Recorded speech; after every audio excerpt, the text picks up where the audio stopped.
എന്നാൽ ജൂലൈ 12-ാം തീയതി തിയേറ്ററുകളിലേക്ക് എത്തിയ ഇന്ത്യൻ സിനിമയിലെ തന്നെ ബിഗ് ബഡ്ജറ്റ് സിനിമ എന്ന നിസ്സംശയം പറയാവുന്ന ഏറ്റവും പുതിയ തമിഴ് സിനിമയാണല്ലോ ഇന്ത്യൻ 2.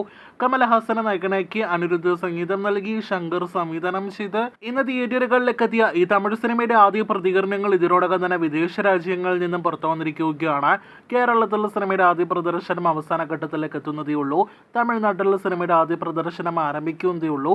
അതേസമയം വിദേശ രാജ്യങ്ങളിലെ സിനിമയുടെ ആദ്യ പ്രദർശനം ഇന്ന് പുലർച്ചെ ആരംഭിക്കപ്പെട്ടത്. അതെല്ലാം തന്നെ പൂർത്തിയാകുമ്പോൾ പുറത്തു വരുന്ന റിപ്പോർട്ടുകൾ പ്രകാരം എങ്ങും ഡിസാസ്റ്റർ, അതായത് ദുരന്തം, വൻ ദുരന്തം അഭിപ്രായങ്ങളാണ് സിനിമ നേരിടുത്തിരിക്കുന്നത്. ചിത്രത്തിന്റെ ട്രെയിലർ കാണുമ്പോൾ ആ ട്രെയിലർ നൽകുന്ന ഇംപ്രഷൻ എന്താ, അത് തന്നെയാണ് സിനിമ കാണുമ്പോൾ നൽകുന്നത് എന്നൊരു അഭിപ്രായമാണ് പുറത്തു വന്നിരിക്കുന്നത്.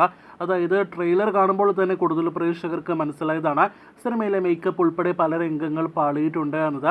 എന്നാൽ സിനിമയിലെ വിഷ്വൽസും ഒപ്പം തന്നെ ശങ്കറിന്റെ പതിവ് മേക്കിംഗ് സ്റ്റൈലെല്ലാം തന്നെ ബ്രഹ്മാണ്ഡം എന്നൊരു ഫീൽ നൽകുമെന്ന് ഇപ്പോഴത്തെ അതേ സമാന അഭിപ്രായങ്ങളാണ് പുറത്തു വന്നിരിക്കുന്നത്. ചിത്രത്തിലെ ആ മേക്കിങ്ങിനും ഒപ്പം തന്നെ ടെക്നിക്കൽ വശങ്ങൾക്കും നല്ല അഭിപ്രായങ്ങൾ, ഒപ്പം തന്നെ ക്ലൈമാക്സിലെ ആക്ഷൻ രംഗങ്ങൾക്കടക്കം മികച്ച അഭിപ്രായങ്ങൾ ലഭ്യമായിട്ടുണ്ട്. എന്നാൽ ആകെ മൊത്തത്തിൽ ഇന്ത്യൻ 2 എന്ന സിനിമയുടെ അഭിപ്രായങ്ങൾ നോക്കുകയാണെങ്കിൽ, അതിലുപരി ഇന്ത്യൻ പോലൊരു ഐക്കോണിക് സിനിമയുടെ രണ്ടാം ഭാഗ സിനിമയുടെ അഭിപ്രായം എന്ന നിലയിൽ നോക്കുകയാണെങ്കിൽ വൻ നിരാശയായിട്ട് സിനിമ മറിക്കടിഞ്ഞിരിക്കുകയാണ്. കമലഹാസന്റെ സിനിമയിലെ പ്രകടനം മോശമല്ല എങ്കിൽ പോലും മേക്കപ്പ് എല്ലാം തന്നെ വൻ ദുരന്തമായിട്ട് മാറിയതോടെ ആകെ മൊത്തത്തിൽ കമലഹാസനം പാളിയിരിക്കുകയാണ്. ഒരു ഇമോഷണൽ കണക്ട് ഇല്ലാതെ പോയ ഇന്ത്യൻ 2 എന്ന സിനിമയുടെ സംവിധാനമാണെങ്കിലും തിരക്കഥയാണെങ്കിലും ഒപ്പം തന്നെ ചിത്രത്തിലെ അനിരുദ്ധിന്റെ സംഗീതത്തിനെല്ലാം തന്നെ ആണെങ്കിലും മോശം അഭിപ്രായങ്ങളാണ് നേടിയെടുക്കാനായിട്ട് കഴിഞ്ഞിരിക്കുന്നത്. അങ്ങനെ ആകെ മൊത്തത്തിൽ നോക്കുകയാണെങ്കിൽ ഇന്ത്യൻ 2 എന്ന സിനിമ ഒരു വേസ്റ്റഡ് ഓപ്പർച്യൂണിറ്റി ആയിട്ട് മാറിയിരിക്കുകയാണ്. 2019 മുതൽ പല കാലഘട്ടങ്ങളിലായിട്ട് പലവിധ തടസ്സങ്ങൾ നേരിട്ട ചിത്രീകരണം നടന്ന ഒരു 3 മണിക്കൂർ സിനിമ കൂടിയാണ് ഇന്ത്യൻ 2.